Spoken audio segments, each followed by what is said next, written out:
राधे राधे दोस्तों। आज हम आपको सुनाएंगे एक बहुत ही अच्छी कहानी। अगर आप हमारे चैनल पर नए हैं तो प्लीज़ हमारे चैनल को लाइक करें, सब्सक्राइब करें और शेयर करें। छुट्टियों के दिन थे, हम सब नानी के घर आए हुए थे। घर में वही खुशी का माहौल था और फिर जो नानी की भी तबीयत अब ठीक हो चुकी थी। मम्मी मौसी सब अपने घर जाने की तैयारियों में लगे थे। मम्मी ने मुझे भी कहा, पलक चलो तुम भी हमारे साथ चलो। लेकिन मैंने कहा, मम्मी अब भी छुट्टियां खत्म होने में बाकी समय है, कई दिन बचे हुए हैं, मैं अभी नहीं आऊँगी, आप जाओ, मैं वापस आ जाऊँगी किसी के साथ। मम्मी और मौसी ने मुझे जाते हुए खूब समझाया था कि पलक देखो, अब कोई शैतानी मत करना और नानी को तो बिल्कुल भी परेशान मत करना। मैंने कहा ठीक है, और मम्मी और मौसी सब उस दिन चले गए। उसी रात को जब मैं वॉशरूम जाने के लिए उठी तो मैंने उस कोठड़ी के अंदर किसी के जल्दी जल्दी चलने की आवाज़ें सुनी। यह सुनकर तो मेरी सिट्टी पिट्टी गुम हो गई। मुझे लगा था कि अब वो कभी नहीं आएगी, लेकिन यह मेरी सबसे बड़ी भूल थी। फिर मैंने ध्यान दिया कि आज तो पूर्णमासी की रात है। इससे पहले कि मैं पलटकर भाग पाती, वो आवाज़ें और तेज आना शुरू हो गई थी और देखते ही देखते कोठड़ी के साथ साथ ऐसा लगा जैसे पूरे घर में आवाज़ें गूंज रही हों। मैं चिल्लाते हुए भागी तो बाकी सब भी अपने अपने कमरे से निकल आए और मामा ने मुझसे पूछा, क्या हुआ पलक? मैंने कहा, मामा जी मुझे बहुत तेज आवाज़ें सुनाई दे रही हैं, जैसे बहुत लोग मिलकर रो रहे हों। मामा ने कहा कि कहाँ कौन रो रहा है, हमें तो कोई आवाज़ सुनाई नहीं दे रही। बाकी लोगों ने भी यही कहा कि हमें भी कोई आवाज़ नहीं सुनाई दे रही। उन्हें तो कुछ सुनाई नहीं दे रहा, मतलब वो आवाज़ें मुझे ही सुनाई दे रही थी। उसके बाद आवाज़ें इतनी तेज हो गईं कि मेरे कान सुन्न पड़ने लगे। फिर क्या हुआ मुझे कुछ याद नहीं रहा। अगले दिन जब मैं जागी तो पता चला मैं तो बेहोश हो गई थी। उसके बाद तो ये हर दिन होने लगा। कभी बहुत तेज आवाज़ें आने लगती, कभी लगता कोई मेरी बगल में सो रहा है, तो कभी ऐसे लगता किसी ने मुझे धक्का दे दिया। कभी अंधेरे में खड़ा कोई मुझे घूर रहा होता। कभी कभी रात में अचानक मुझे खीर पूरी की महक आने लगती। ऐसे लगता जैसे उस बंजारन की कंजी आंखें हर वक्त मेरा पीछा करती रहती हैं। मुझे वो हर जगह खुद को घूरती हुई दिखाई देती। धीरे धीरे मेरी हालत अब खराब होने लगी थी। अब मैं ना सही से सो पाती थी और ना ही कुछ खा पाती थी। सोच रही थी इससे अच्छा होता मैं अपनी मम्मी के साथ अपने घर चली जाती। जो बंजारन उस दिन मुझे दुनिया की सबसे सुंदर औरत लगी थी, आज उससे मुझे सबसे ज़्यादा डर लगने लगा था। घर में मैंने किसी को अब तक यह सब नहीं बताया था कि मेरे साथ क्या हो रहा है। मैं रात को नानी के पास ही सोती थी। अब एक दिन जब रात को नींद खुली तो मैंने देखा नानी वहाँ नहीं है। तभी मुझे लगा कि कोठड़ी की तरफ कोई है। मेरी हिम्मत नहीं पड़ रही थी कि मैं वहाँ जाकर देखूं, लेकिन फिर मुझे लगा कि कहीं ऐसा ना हो मेरी वजह से नानी किसी मुसीबत में पड़ जाए। मैं यह सोचकर जैसे ही मुझ में हिम्मत आई, मैंने जाकर देखा तो नानी उस कोठड़ी का ताला खोलने में जुटी हुई थी। मैंने कहा, नानी ये आप क्या कर रही हो? नानी ने कहा, कुछ नहीं बिटिया, आज मैं उस बंजारन से बात करके रहूंगी कि उसने तुझे क्यों इतना परेशान कर रखा है। तुमने भी किया तो तुम्हारी नासमझी थी जो तुमने किया, फिर वो क्यों तुम्हें इतना परेशान कर रही है? पलक ने कहा, नहीं नानी, ऐसा कुछ नहीं है, मैं परेशान नहीं हूँ। चलो आप यहाँ से चलो और चलकर आराम करो। नानी कहने लगी, मैं तुम्हारी मम्मी की भी मम्मी हूँ बिटिया, तुम मुझसे भले कुछ ना बताओ लेकिन मैं यह सब समझ रही हूँ। मैंने कहा, अच्छा ठीक है, आप यहाँ से चलो, मैं बताती हूँ सब कुछ आपको। फिर मैंने नानी को बताया कि पिछले कुछ दिनों से मुझे कैसे उसने परेशान कर रखा है। मेरी नानी ने मुझसे कहा, तुम परेशान मत हो बिटिया, मैं कल ही मजदूरों को बुलाकर सबसे पहले वो कोठड़ी गिरवाती हूँ और पंडित जी को बुलाकर कोई उपाय पूछती हूँ। तब जब तक उसने किसी को परेशान नहीं किया था तब तक ठीक था, लेकिन अब कुछ करना ही होगा। लेकिन हमें नहीं पता था कि अंधेरे में खड़ा वो साया हमें घूर रहा था, और यह सुनते ही उसकी आंखों का रंग बदलकर खूनी लाल हो गया था। अगले दिन पंडित जी और दो मजदूरों को बुलाया गया ताकि उस कोठड़ी को गिरवाया जा सके। पंडित जी ने सबके माथे पर केसर का तिलक लगाया और हाथों में अभिमंत्रित की हुई जो मोली बांधी ताकि किसी को कोई नुकसान ना पहुंचे। उसके बाद पंडित जी ने मामा जी, नानी जी और दोनों मजदूरों को अंदर लेकर गए। अंदर इतना घुप अंधेरा था कि लालटेन की रोशनी किसी काम नहीं आ रही थी। उस कोठड़ी का सन्नाटा ऐसा था जैसे वो कोठड़ी नहीं होकर किसी जंगल में स्थित हो। थोड़ा आगे जाने पर और कहीं दूर से आ रही झिंगुरों की आवाज सुनाई देने लगी। ऐसे लग रहा था जैसे झिंगुर भी डर रहे हों और शोर मचा रहे थे। बंजारन से मिले सिक्के वहीं रखे थे। सबसे पहले उन्हें ही वहां से बाहर लाना था। मजदूरों ने जैसे ही बक्से को छुआ, वो बक्से तुरंत ऐसे हिलने लगे जैसे उनके अंदर किसी ने तूफान भर दिया हो। मजदूर डरकर तुरंत पीछे हट गए और गिड़गिड़ाने लगे, पंडित जी हमको जाने दो, हमारे छोटे छोटे लड़के हैं, हम अपनी जान जोखिम में नहीं डाल सकते, यह सब काम हम नहीं करेंगे पंडित जी। पंडित जी बोले, अरे कुछ नहीं होगा तुम लोगों को, जाओ और उसे अच्छी तरह से कस के पकड़ो और बाहर लेकर आओ। मजदूरों ने जैसे ही उस बक्से को फिर हाथ लगाना चाहा, वो पलक झपकते ही घिसटते हुए पीछे की दीवार से जा चिपका। अब मजदूरों की हिम्मत जवाब दे गई, लेकिन पंडित जी के बहुत समझाने से और ज्यादा पैसों के लालच से वो फिर से तैयार हो गई। इस बार वो जैसे ही बक्से की तरफ बढ़े, पल भर में ही किसी अदृश्य ताकत ने उन्हें उठाकर बाहर फेंक दिया। यह देखकर बाकी सब भी बहुत डर गए। दोनों मजदूर तो गिरकर बेहोश हो गए। मामा जी ने पंडित जी से उन्हें लेकर जैसे ही देहरी के बाहर निकल छोड़ने गए, कोठरी का दरवाजा अंदर से अपने आप बंद हो चुका था। तभी वहां पायल और गहनों की बड़ी मधुर झंकार सुनाई देने लगी, जो नानी और मुझे सुनाई दे रही थी।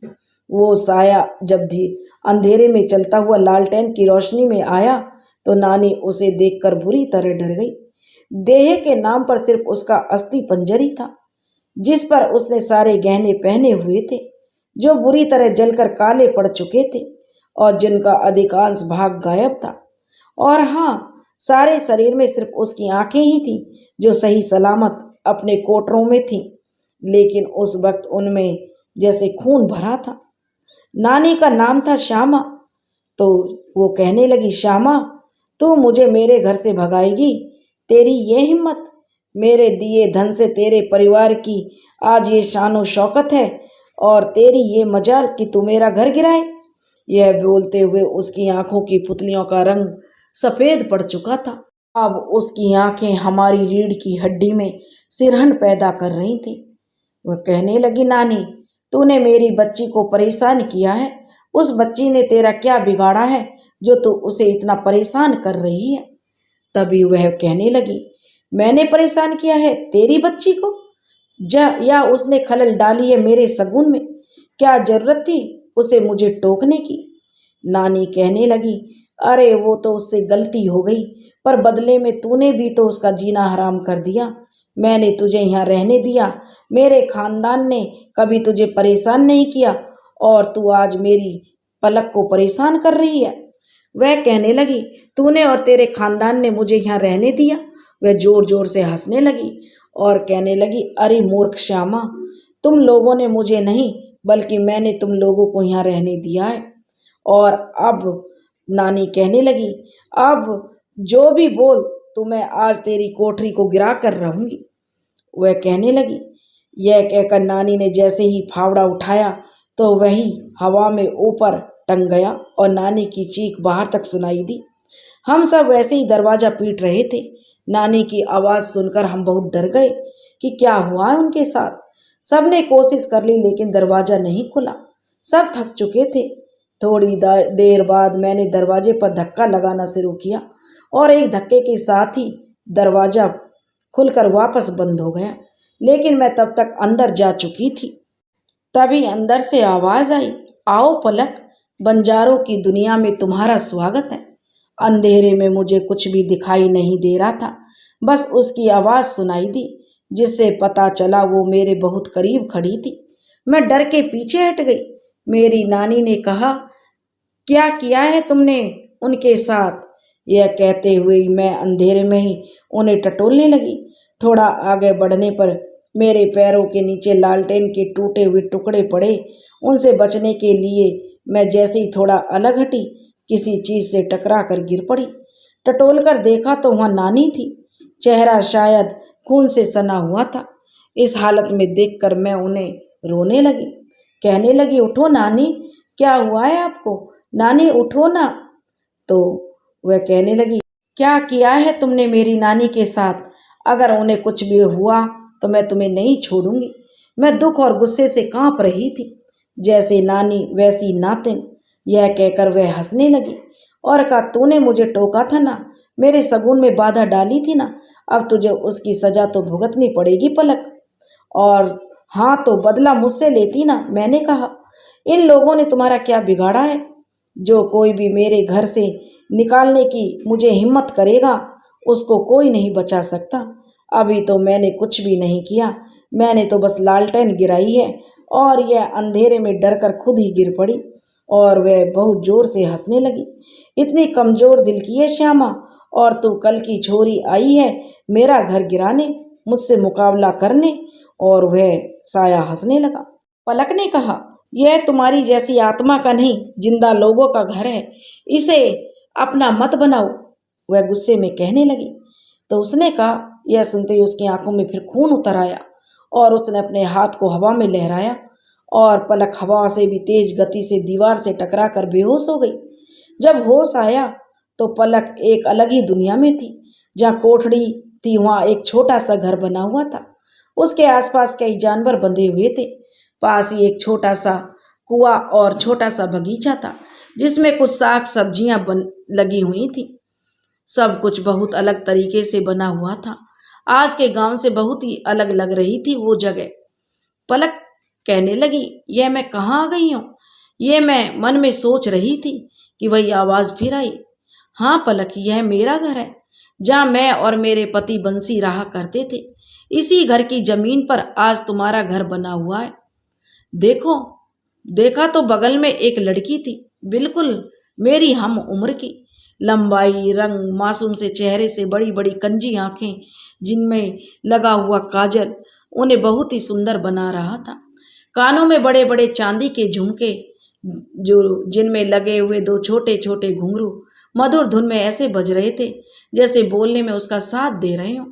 नाक में एक बड़ी सी नथ, गले में भारी सा हार, हाथों में जो भर भर के चूड़ा और बाजूबंद, कमर में करधनी और पैरों में पाजेब, कलीदार रंग बिरंगा घाघरा और अंगिया पहने हुए थी। वो किसी और देश की ही मालूम पड़ रही थी।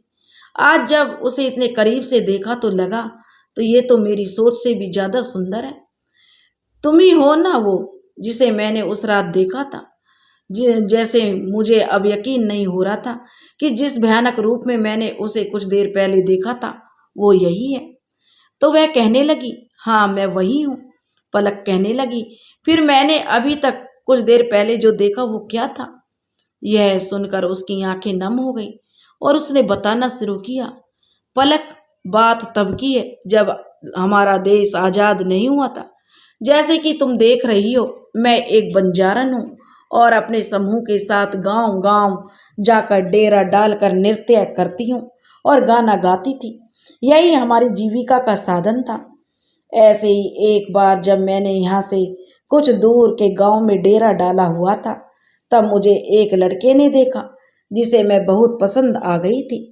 मैं आसपास के गांवों में जहाँ भी जाती, वो मेरा गाना सुनने और नृत्य देखने आया करता था।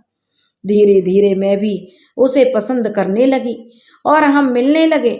बंसी नाम था उसका। एक दिन उसने मेरे सामने शादी का प्रस्ताव रखा, जिसे मैंने मना कर दिया, क्योंकि हमारे कबीले के नियम के अनुसार मैं कबीले से बाहर ब्याह नहीं कर सकती थी। वो लड़का अनाथ था, इसलिए उसके घर में कोई रोकने टोकने वाला नहीं था। पर मैं तो नियमों से बंधी हुई थी। उससे शादी करने का मतलब था कबीले से बाहर हो जाना। लेकिन उसके प्यार के आगे मेरे कबीले के नियम हार गए। हमने भागकर शादी कर ली और आकर इस गांव में रहने लगे। तब इस गांव का नाम गोपालपुर हुआ करता था। फिर यहाँ आकर हमने ये घर बनाया और बंसी एक जमींदार के यहाँ मजदूरी करने लगा। हमारी रोजी रोटी बहुत अच्छे से चल रही थी। मैंने ध्यान दिया कि बंसी रात को अक्सर घर से गायब रहने लगा था। कुछ पूछो तो वो नहीं बताता था। मुझे उसकी चिंता होने लगी थी। एक दिन जब मैंने अपनी कसम देकर उससे पूछा तो पता चला वो क्रांतिकारियों के साथ काम करने लगा था। जमींदार के यहाँ अक्सर अंग्रेज अफसरों की महफिलें जमती थीं, जिसमें देश से संबंधित जानकारियों का भी आदान प्रदान होता था और बंसी का काम था उन जानकारियों को क्रांतिकारियों तक पहुंचाना। जब मुझे यह बात पता चली तो मुझे अपने बंसी पर बहुत गर्व हुआ। उस समय क्रांति ऐसे रोग की तरह फैली हुई थी कि इसकी चपेट में आने वाला कब शहीद हो जाए कुछ पता नहीं था। वही मेरे बंसी के साथ भी हुआ। एक दिन बंसी को पता चला कि वो जमींदार अपना सारा पैसा कहीं और छिपाने की तैयारी कर रहा था, क्योंकि देश में क्रांति की बयार बहुत तेजी के साथ बह रही थी। यह बात फैली हुई थी कि देश के आज़ाद होने के बाद ना राजा रहेंगे और ना ही रजवाड़े। राजा प्रजा सब एक समान हो जाएगी। अब प्रजातंत्र आने ही वाला था, जिसके बाद सारे राज्य और उनका सारा खजाना सरकार के हिस्से में चला जाता। फिर उस जमींदार की क्या औकात थी कि वह बचा रह जाता।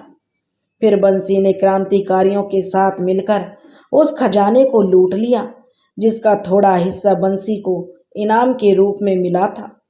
लेकिन पता नहीं कैसे जमींदार के आदमियों को उसमें बंसी के शामिल होने की पूरी मुखबरी करने का पता चल गया था। वो रात पूर्णमासी की रात थी, जब मैं बंसी के लिए खीर पूड़ी बनाने वाली थी और उसे यह खीर पूड़ी बहुत पसंद थी। तभी जमींदार के कुछ आदमी आए और बोले कि चलो, बंसी तुम्हें मालिक ने बुलाया है। बंसी को इस बात की तनिक भी भनक नहीं थी कि उन्हें पता चल गया था सब। बंसी बेखबर था। वो मुझसे बोलकर गया था कि तुम खाना बना कर रखो, मैं अभी आता हूँ। लेकिन वह कभी लौट के नहीं आया था। यह बोलते बोलते वो बंजारन रोने लगी। उसके कुछ देर बाद उसने आगे बोलना शुरू किया और कहा, पलक। उसके कुछ देर बाद जमींदार के आदमी फिर आए और मुझे उसी कोठड़ी में बंद करके आग लगा दी।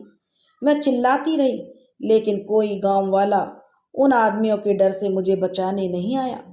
जमींदार के आदमी जब आग लगाकर चले गए, तब तक तुम्हारे नाना ने इसी कुएं से पानी निकालकर आग बुझाने की बहुत कोशिश की, लेकिन मुझे बचा नहीं पाए। लेकिन मुझे मुक्ति नहीं मिली। तुम्हारे नाना का घर भी मेरे घर की बगल में ही था। सब कुछ राख होने के बाद उन्होंने इस घर को फिर से बनाया मेरे कहने पर। वो खजाने का हिस्सा इसी कोठड़ी में आज भी दफन है, जिसे सिर्फ मैं जानती हूँ, क्योंकि तुम्हारे परनाना ने मेरी इतनी मदद की थी। इसलिए मैं हर पूर्णिमा को उन्हें एक सिक्का दे देती थी और फिर पीढ़ी दर पीढ़ी ये ऐसे ही चलता रहा, जब तक तुमने मुझे उस दिन टोका नहीं।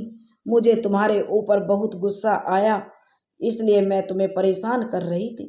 लेकिन तुम मुझे यह सब क्यों बता रही हो? पलक ने कहा, तुम तो चाहती हो मुझे मार सकती थी। तब वह बंजारन कहने लगी, ये अपने गले का लॉकेट देखो, जिसमें माँ भवानी के चित्र के साथ उनका एक नाम तुलजा लिखा हुआ है, जो मेरी पूज्य देवी है, और मेरा नाम भी तुलजा ही था। जब तुम दीवार से टकराई तभी मैंने देखा और तुम्हें सब बताने का निर्णय लिया। ऐसा ही लॉकेट मैं भी पहनती थी। तो पलक बोली, ओह, और मेरा भी स्कूल का नाम तलुजा है। जो पलक ने बताया, हो सकता है इसलिए नाना ने मेरा नाम तुलजा रखा हो। मेरे लिए भी बिल्कुल वैसा ही लॉकेट बनवाया हो। मुझे माफ़ कर दीजिए, अब मैं कभी आपको परेशान नहीं करूँगी, पलक ने कहा। तब वह कहने लगी, मैंने तुम्हें माफ़ कर दिया तुलजा, मुझे लगता है अब मुझे चले जाना चाहिए। अब बंसी को दोबारा देखने की उम्मीद मुझे छोड़नी होगी। मैं कब तक ऐसे भटकती रहूंगी? मुझे मुक्त करा दो तुलजा। उसके बाद जब मुझे होश आया तो मैं नानी के साथ उन्हीं के बिस्तर पर थी। उनके माथे पर पट्टी बंधी हुई थी। मेरे होश में आते ही सबने राहत की सांस ली और पूछने लगे, क्या हुआ था पलक तुझे? फिर मैंने उन्हें तुलजा की सारी कहानी सुनाई और उसकी मुक्ति होने की इच्छा बताई। फिर अगली पूर्णमासी को नानी ने पंडित जी को बुलाकर उस आत्मा की मुक्ति के लिए शांति पाठ और हवन किया। तभी मैंने आखिरी बार उसे देखा। आज वो परियों जैसी लग रही थी और हंसते हुए वो मुझे अलविदा बोलकर अदृश्य हो गई थी और जाते जाते वो मुझे खजाने का पता बता कर गई थी। दोस्तों, अगर आपको हमारी कहानी पसंद आई हो तो प्लीज़ हमारे चैनल को लाइक करें, सब्सक्राइब करें और शेयर करें। राधे राधे।